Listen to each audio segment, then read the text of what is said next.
repasando la teología de la liberación, influencia marxista.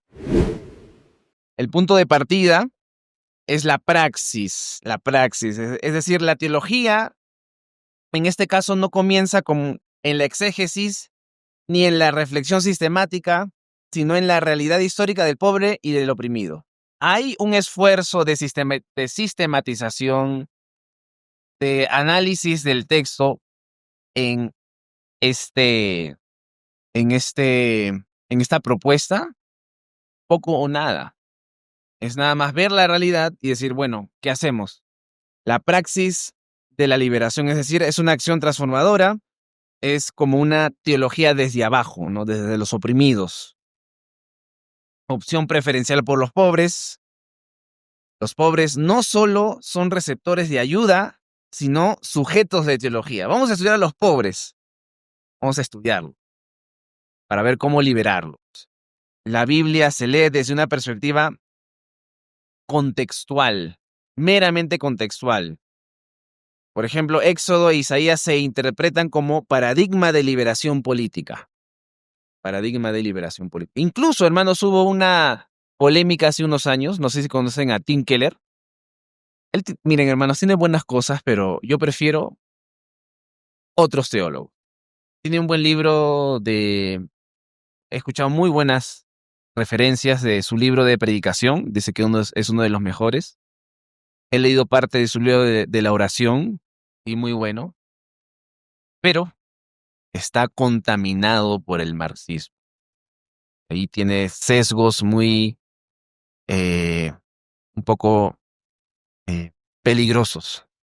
Entonces, si van a leer a Tim Keller, léanlo con cuidado y analícenlo siempre a la luz de las Escrituras.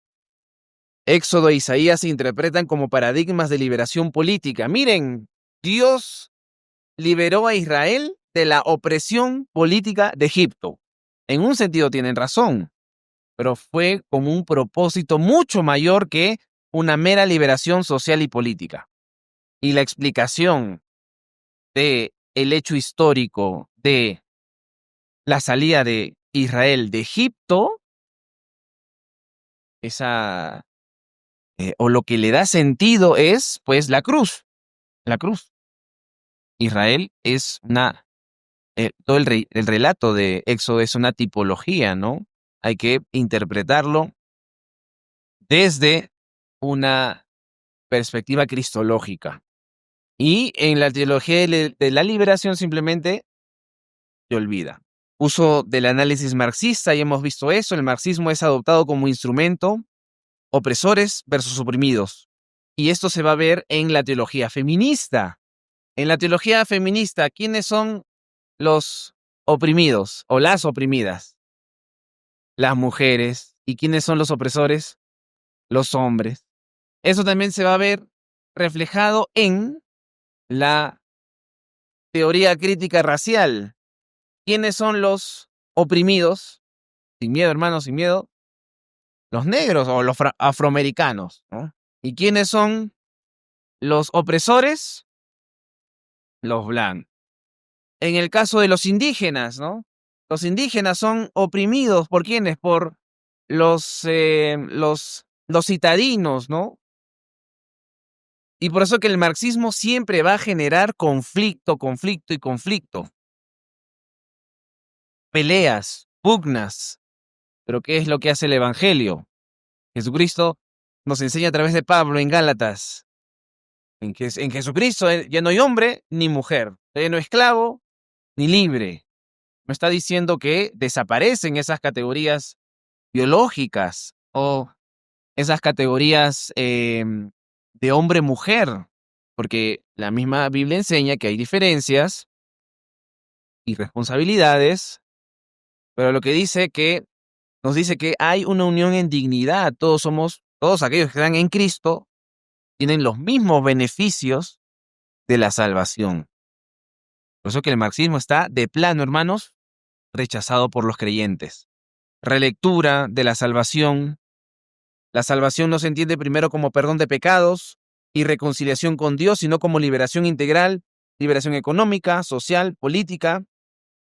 y espiritual, pero subordinada a lo anterior. Entonces, ¿cómo buscamos esa liberación espiritual? En lo económico, social y político. Cristo de imagen. Y ahí vamos a ver. ¿Quién es Cristo? Cristo no es el Dios encarnado. Cristo no es el Señor y nosotros sus esclavos. Imagínate, ¿no? Liberación de todo. Pero hay que recordar que somos esclavos de Cristo. Cristo es visto principalmente como liberador de los pobres y revolucionario contra la opresión. Cristo es como hizo una revolución, hizo una revuelta, buscó eso para liberar. La cruz se interpreta como solidaridad de Dios con los oprimidos. ¿Quién dijo eso? Solidaridad de Dios como los oprimidos. A ver, ¿quién se acuerda? ¿Qué teólogo propuso eso? Ayer lo vimos. Moltmann. Moltmann dijo eso. Eso influyó en este pensamiento. Se diluye la dimensión escatológica en favor de una utopía terrenal. Es decir, ellos buscaban en la teología de la liberación es una paz y felicidad, pero no con la segunda venida de nuestro Señor Jesús. Vamos a ver también algunos principios metodológicos, es decir, ¿cómo hacían teología los teólogos de la liberación? Ver, juzgar y actuar. Es decir, ver, analizar la realidad social. Analizo esto, juzgo, interpretarla a la luz del evangelio, pero ese evangelio que libera al hombre de su opresión social, política y económica, y actúa. ¿Cómo actúa? Con un compromiso social. Con un compromiso social. Obviamente hay matices, pero cada vez que yo escucho en una iglesia o en alguna declaración cristiana la palabra social, ya paró las antenas, ¿no? Hay matices, por supuesto, hay que entender el contexto del cual se dice, pero la iglesia debe tener cuidado. La Biblia se interpreta desde la situación de la opresión actual, aspectos positivos, bueno, ¿no? Llama la atención sobre la necesidad de la ayuda, ¿cierto? De no ser indiferentes, un llamado de atención, pero no debemos reducir la salvación a este tipo de liberación, no debemos distorsionar, por supuesto, a nuestro Cristo. Si se distorsiona a Cristo, se distorsiona el Evangelio, porque Cristo es el Evangelio. Si tenemos una falsa imagen de Cristo, tenemos una falsa imagen de el Evangelio. Entonces vamos a ver la vida de Gustavo Gutiérrez, quien fue el teólogo más destacado de la teología de la liberación. Fue un sacerdote peruano, hermano. Fue mi compatriota, padre de la teología de la liberación. Él mismo hizo un libro llamado Teología de la Liberación, y sus principios fueron básicamente los mismos, ¿no? Teología, praxis de los pobres, salvación, liberación integral, Cristo un liberador histórico, y el reino, proyecto de justicia en la historia. Básicamente, describir la teología de la liberación es describir la teología de Gustavo Gutiérrez. Por eso es que vamos a la otra parte de Leonardo Boff. Él aún vive, es brasileño, también fue figura clave de la teología de la liberación. Fue un franciscano, ingresó como fraile, donde desarrolló su teología, fue influenciado también por la pobreza estructural en Brasil, en América Latina y particularmente en su propio país, donde también vivía una dictadura militar. Así como Moltmann vivió la guerra, la Segunda Guerra Mundial, y a la luz de esa guerra y de lo que sintió, hizo su teología. Así también estos teólogos de la liberación vieron las dictaduras, la pobreza para hacer su teología. Las obras clave, Iglesia y Carisma, donde criticó incluso también a la jerarquía de la Iglesia romana. Tuvo algunos conflictos con su propia iglesia. En 1985 fue silenciado por la Congregación para la Doctrina de la Fe, dirigida por Joseph Ratzinger. ¿Y quién fue Joseph Ratzinger, hermanos? El Papa Benedicto XVI. Joseph Ratzinger, bastante conservador, le decían el Rottweiler de Dios. De verdad, de verdad, hermanos. Le decían eso. Era bastante firme en algunas cosas, silenció a Leonardo Boff, ¿no? Y en 1992 dejó de ser sacerdote. Leonardo Boff dejó de ser sacerdote. Actualmente sigue activo como teólogo y escritor, con un fuerte énfasis en la teología ecológica y espiritualidad interreligiosa. Prácticamente, bueno, va a negar el cristianismo con su propio testimonio. Puntos principales de su teología. Puntos principales. Boff fue uno de los principales difusores y promotores de la teología de la liberación.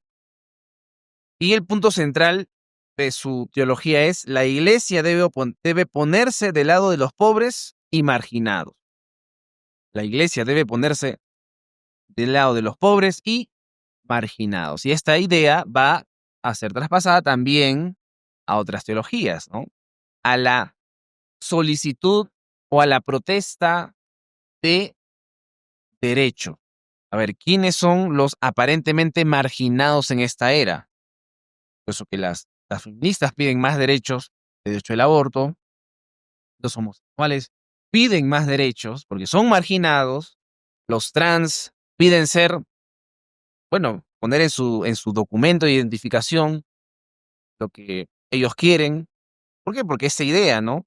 Si yo soy marginado, pues tengo el derecho de exigir a los demás lo que yo quiera, ¿no? La salvación no se entiende principalmente como perdón de pecados, sino como liberación, ya hemos visto, y Jesús es visto como liberador. Influencia del marxismo. Aunque Boff afirma no ser marxista, reconoce que el análisis marxista de la realidad es útil para desenmascarar la opresión.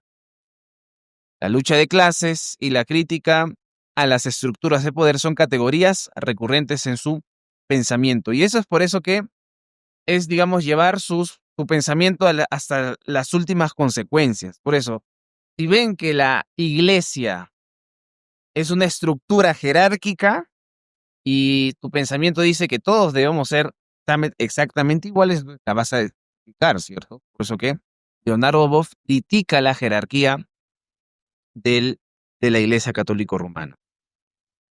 Él también propone la teología ecológica. En los años 90 amplió su reflexión hacia la ecología y la espiritualidad cósmica. Va a vincular la explotación de la naturaleza con la opresión de los pobres. Bueno, todos estos movimientos que vemos ahora, ¿saben quién es Greta Thunberg, cierto? ¿Saben quién es Greta Thunberg? ¿No? Ahí, googleen y van a ver que es una adolescente que bueno, que sus padres no la han disciplinado, pues, ¿no? Entonces, ella es una representante de la ecología. Prácticamente los ecologistas son panteístas, terminan en un panteísmo. Hay los ecosexuales, por ejemplo, ¿cuáles? Que, bueno, se relacionan de manera íntima con la tierra, pero todo es bajo un pensamiento, o sea, nada es de casualidad, hermanos.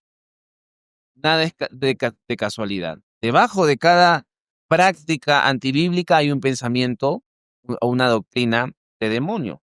E ir desde una perspectiva marxista o ecologista hasta las últimas consecuencias es volverse panteísta o animista, ¿no? Lo que vemos ahora por ejemplo, en México, la la presidente, Claudia Sheinbaum, llevó a indígenas para hacer rituales paganos prácticamente, cuando la mayoría de los que viven en México se identifican como católico romano, donde supuestamente, al menos en letra, rechazan eso. Incluso el mismo Papa Francisco, no sé en qué país fue, pero le hicieron un ritual pagano. Todo eso es una combinación de pensamientos satánicos en realidad. Por eso que hay una influencia del pensamiento eh, panteísta en él. Boff también va a promover la espiritualidad interreligiosa.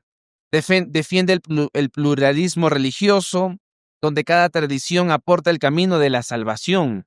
Se abre a prácticas místicas de religiones orientales y a una espiritualidad universal. Vamos a hacer una pequeña crítica aquí, una pequeña crítica que está por demás. O sea, seguir a Leonardo Boff es seguir a Satanás. Hay una cristología totalmente debilitada, al igual que en Gustavo Gutiérrez. Hay una soteriología totalmente secularizada. Define la salvación como liberación, así como Gustavo Gutiérrez. Hay un pluralismo religioso. Se abre al relativismo religioso. Hasta ahí, hermanos, terminamos con la teología de la liberación. ¿Tienen alguna pregunta? Muy bien, entonces continuamos. Vamos a continuar con la teología de género. La teología de género, hermanos. Algo que está latente en nosotros. Bueno, en nuestra sociedad, no en nosotros, ¿no? O de repente, ¿no? En alguno tiene alguna duda, quizá, ¿no? Pero que no. Y si la tienen, espero que esto sea de ayuda para afirmar su fe. Teología de género. Vamos a ver los antecedentes culturales, el contexto histórico. Y me gusta ver el contexto histórico porque, como les dije, no surge de la nada. ¿Por qué hay feministas? ¿Por qué hay marxistas? Estos pensamientos yo creo que tienen en alguna medida, al principio quizá, alguna buena intención, pero no es así, hermanos. La solución, si queremos solucionar los problemas, debemos ver la raíz. Es como estar disparando al aire. Y la teología de género nace así. Contexto histórico, antecedentes culturales y filosóficos. Hay una revolución industrial, movimientos feministas tempranos. Vamos a ver que hay un feminismo de primera ola en el siglo XIX, inicios del siglo XX. Bueno, durante un poco tiempo las feministas desaparecieron en la Segunda Guerra Mundial, ¿no? Sobre todo en Europa. Pero en este sentido, hermanos, esta primera ola del feminismo luchó por la igualdad del voto, derecho al voto, derecho a acceso a la educación y propiedad privada. ¿En qué año se legalizó el voto femenino aquí en Bolivia? Pero les aseguro que los hombres sí podían votar, igual que en Perú, igual que en muchas sociedades. Entonces, estas mujeres buscaban el voto. Y claro, hermanos, ante una sociedad fuera de los límites bíblicos, incluso la hombría se va a convertir en machismo. El machismo es malo, hermano. El machismo es malo. No es igual una masculinidad, ser masculino, gobernar bien tu casa, y esto no solamente es para pastores, ¿ah? Gobernar bien tu casa es para todos los hombres, ¿cierto? Otra cosa es ser un maltratador, abusar física, psicológica, incluso sexual a las mujeres. No debe haber esa actitud. ¿Qué dice Pedro? ¿Cómo deberíamos tratar a las mujeres? como vaso frágil. Vaso frágil. Entonces, esta primera ola buscaba una igualdad legal, derecho al voto, acceso a la educación, vamos a ver las influencias filosóficas. Y de nuevo vamos a ver al marxismo. El marxismo, hermano, es una doctrina de demonio que debe ser raída de todo pensamiento, la mala influencia. El marxismo, ¿cuál era la primera propuesta? ¿Quién era el opresor? El dueño de la empresa. ¿Y quién era el oprimido? Los empleados. En este caso, las mujeres son las oprimidas. Y entonces, entre el hombre y la mujer hay una lucha, ¿no? Hay una lucha de clase. Una guerra de sexo. Hombres contra mujeres.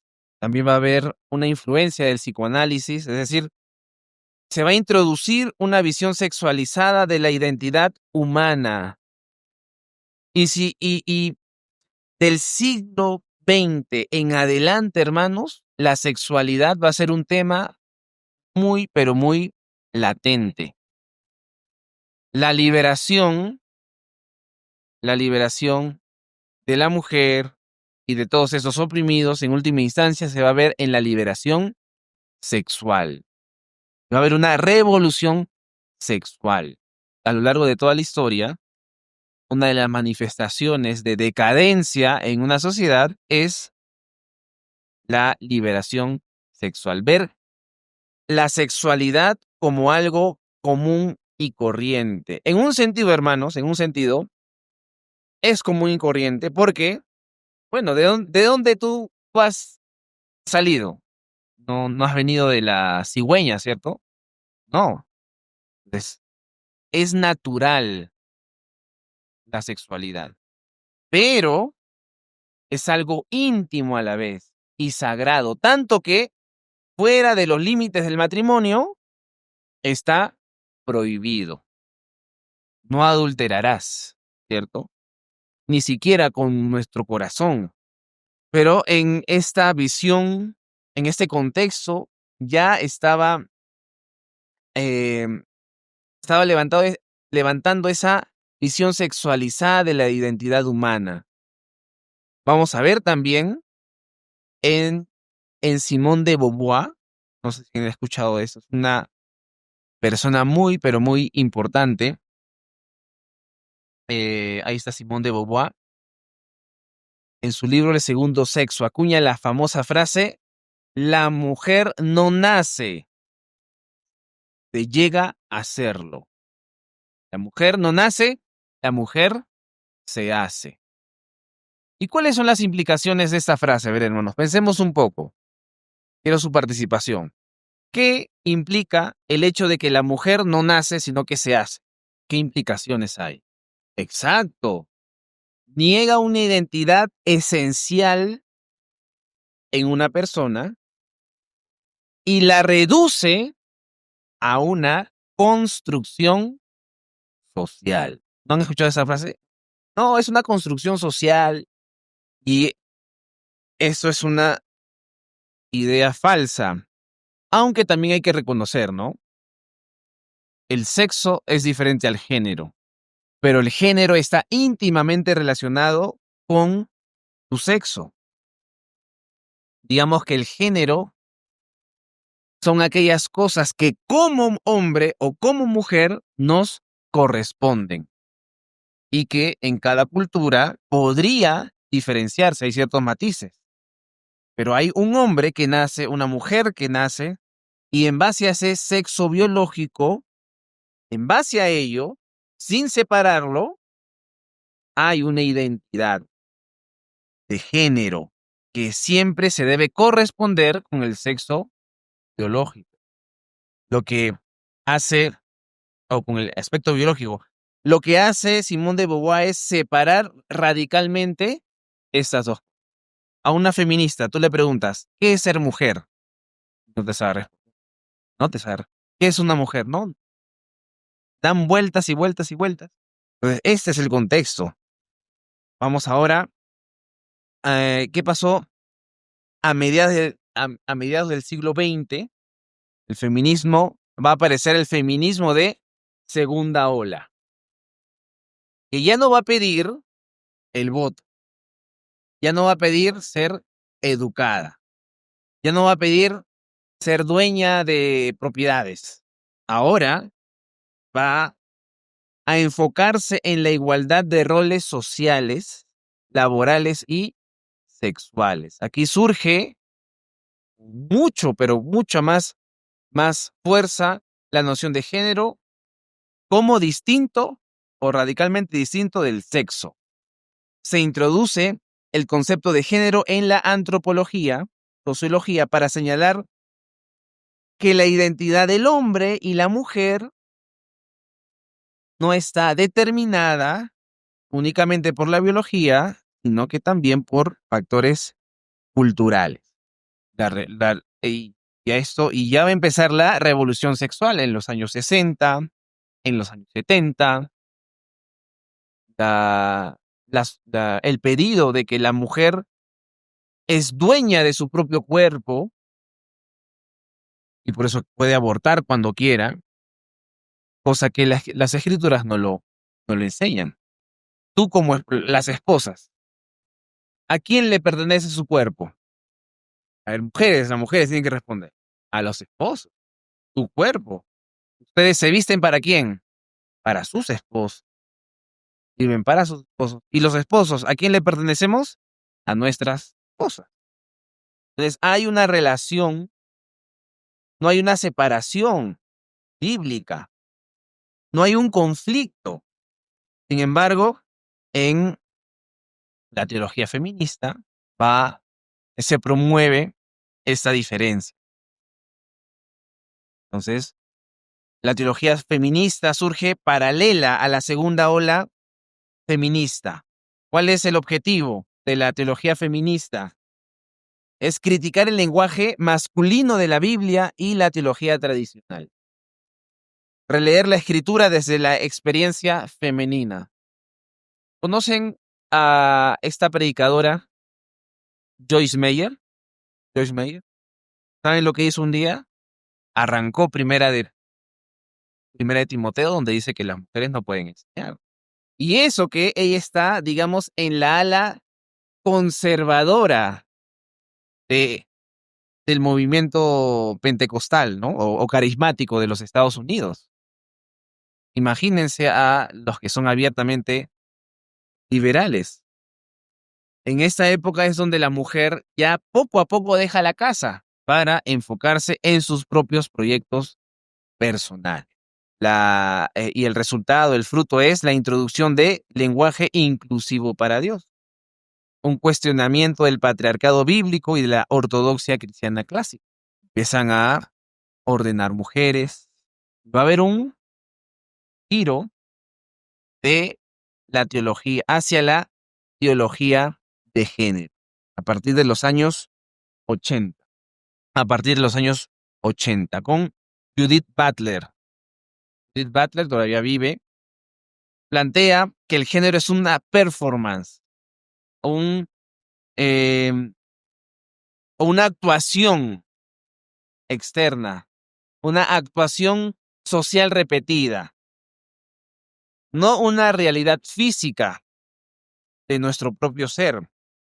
Y de nuevo hay una desconexión ya necesaria entre el sexo biológico y el género.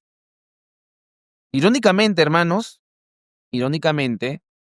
estas propuestas nos dicen o acusan al cristianismo como acientífico, irracional, cuando en realidad estas propuestas son las que son irracionales. No toman en cuenta la evidencia, la evidencia a la luz de la naturaleza. Hay incluso, no solamente ahora hacia la mujer, hay también una expansión más allá. Va a salir la teología queer. Ya no solamente va a haber hombre, mujer, sino va a haber género fluido, el transgénero, el sentimiento como regla. Entonces la teología queer aparece como evolución de la teología feminista y busca legitimar identidades y prácticas sexuales no normativas como parte de la experiencia espiritual. En esa época se va a cuajar, hermanos, lamentablemente la caída de muchas iglesias que tradicionalmente habían abrazado la fe ortodoxa. ¿Cuál es el análisis, por ejemplo, de cómo está la iglesia luterana en general? La iglesia luterana acepta esta teología. Gran parte de, sobre todo la denominación presbiteriana, la Presbyterian American Church, es también abierta a estas ideas. La iglesia anglicana, la iglesia metodista incluso. La iglesia metodista de los Estados Unidos es totalmente apóstata, hermano. Vemos también que poco a poco es contaminada, incluso en estos sectores conservadores, como les dije, sectores pentecostales, sectores fundamentalistas también, con la ordenación de pastoras. Todo eso es una influencia de esta teología. El contexto actual. Consolidación en la academia, y hay muchas, hay maestrías en ideología de género, hay facultades y seminarios progresistas que incorporan cursos de teología de género, teología queer, hay una agenda política, iglesias protestantes que adoptan el lenguaje inclusivo, discursos de justicia de género, se entrelazan con el activismo político y la agenda de derechos humanos. Se habla de un Dios inclusivo, se habla como el Dios que es un Dios de género fluido. Horrible, hermano. Hasta decirlo me da vergüenza, porque estas teologías llegan a estos extremos, que deben ser rechazadas por nosotros.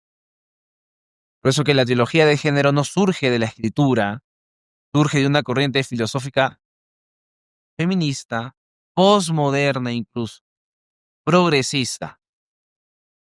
Lamentablemente, esta es una de las cosas que quiero que se acuerden, al menos de esta clase.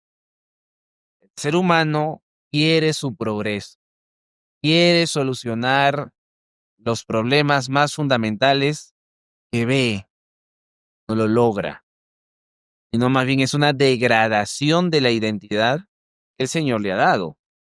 Si perdemos la identidad fundamental que Dios nos ha dado, simplemente vamos a volvernos más y más degenerados.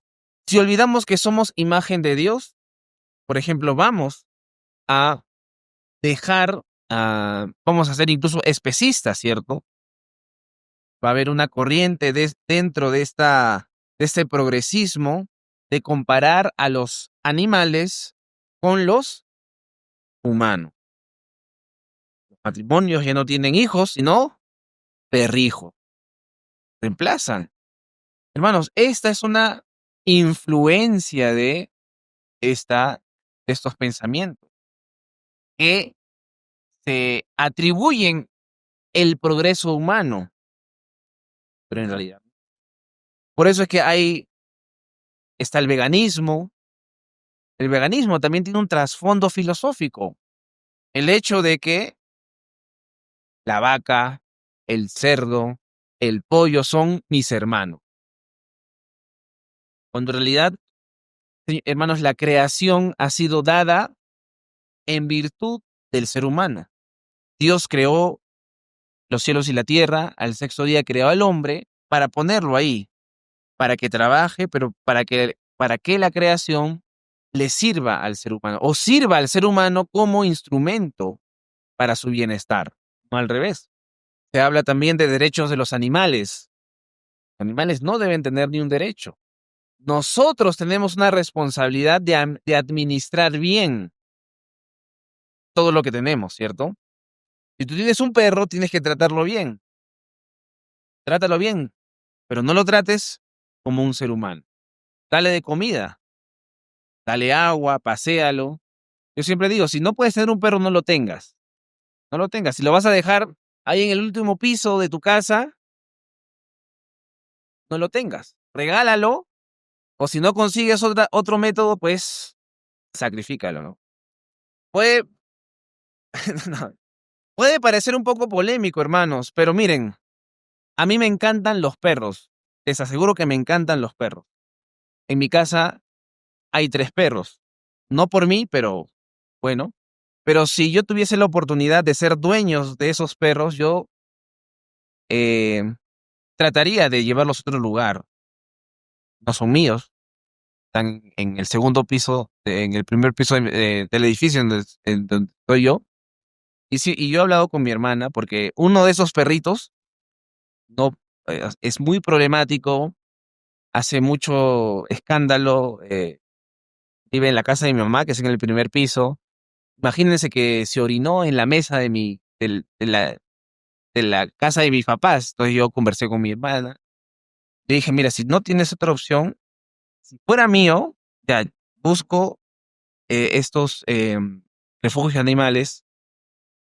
Si no encuentro nada, pues no me queda otra opción. Por más que me duela, yo lo sacrificaría. Yo le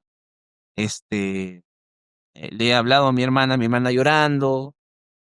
Ay, no, y en sus estados pone, los perros son más fieles que los hombres. Y lamentablemente creo que sí lo cree ella, ¿no?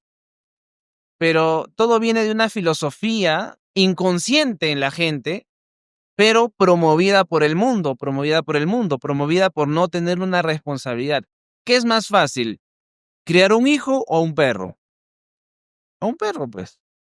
Y la gente ya no quiere tener esa responsabilidad de criar un hijo, de tener hijos. La mayoría de países en Sudamérica está por debajo del índice de reemplazo de la siguiente generación, porque la gente ya no quiere tener hijos. Ni qué decir de Europa, que está muy, muy por debajo.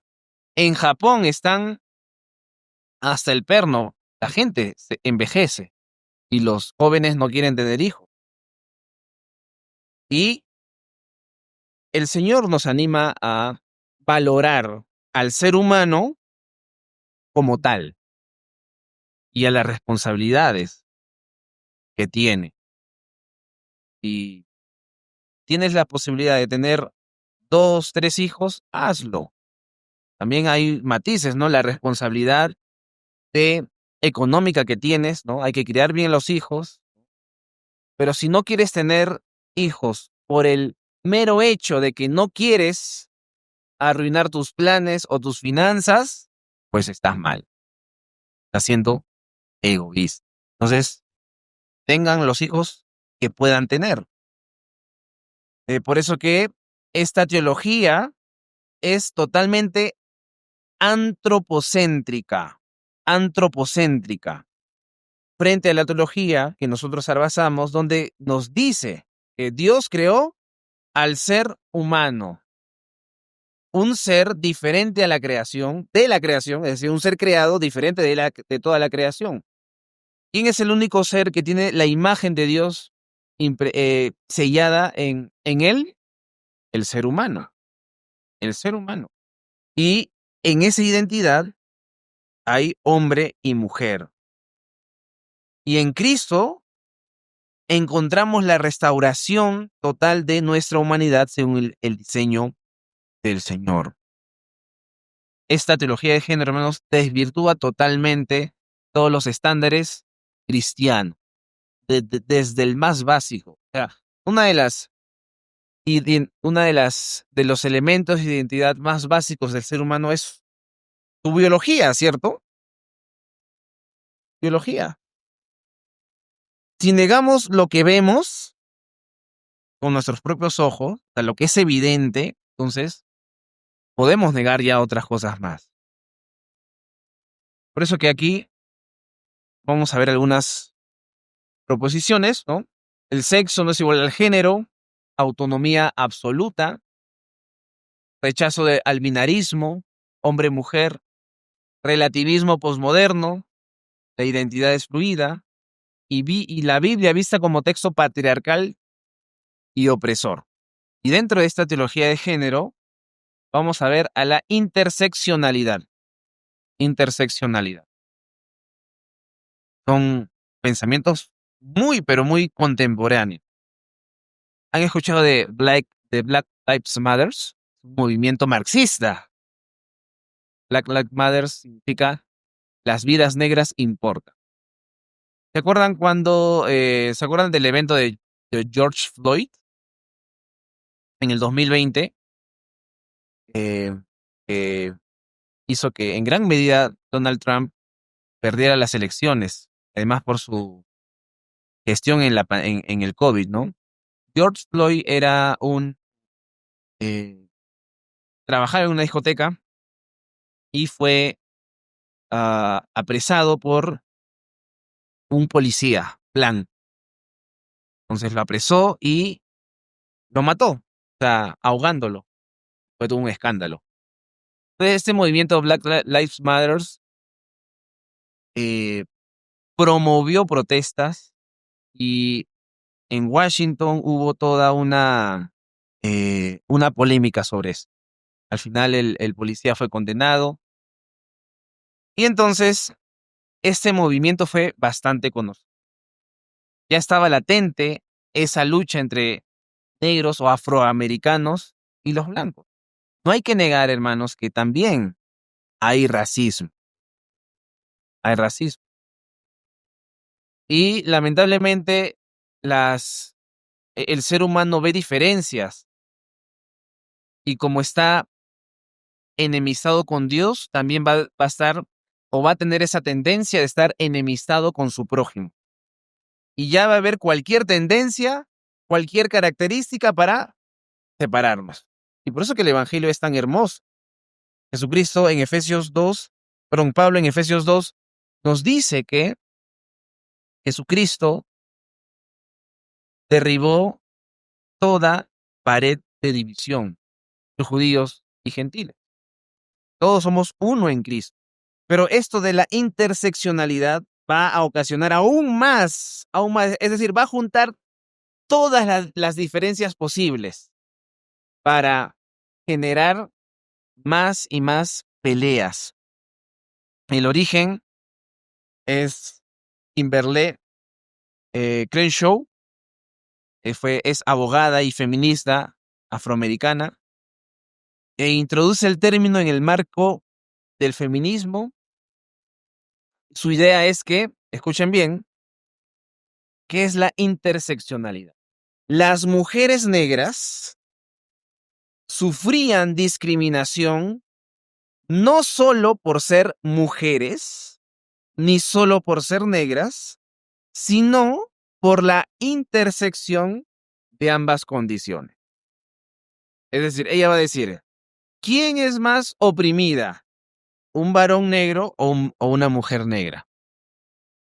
Según ella, una mujer negra. ¿Por qué? Porque era mujer y además negra. Una mujer blanca o una mujer negra. ¿Quién es la más oprimida? Una mujer negra, por el hecho de ser negra y mujer. Esta mujer blanca sigue siendo oprimida, pero no tan oprimida porque tiene ciertos privilegios. ¿Ven cómo ella junta y desarrolla, hermanos, una teología realmente paupérrima? Bueno, ni siquiera teología, sino pensamiento. Y este pensamiento también está en muchas iglesias. Hermanos, en Estados Unidos hay iglesias donde solo van. Hay un racismo invertido también. Eso ocasiona, hermanos, la falta de criterio, la falta de bondad, la falta del evangelio.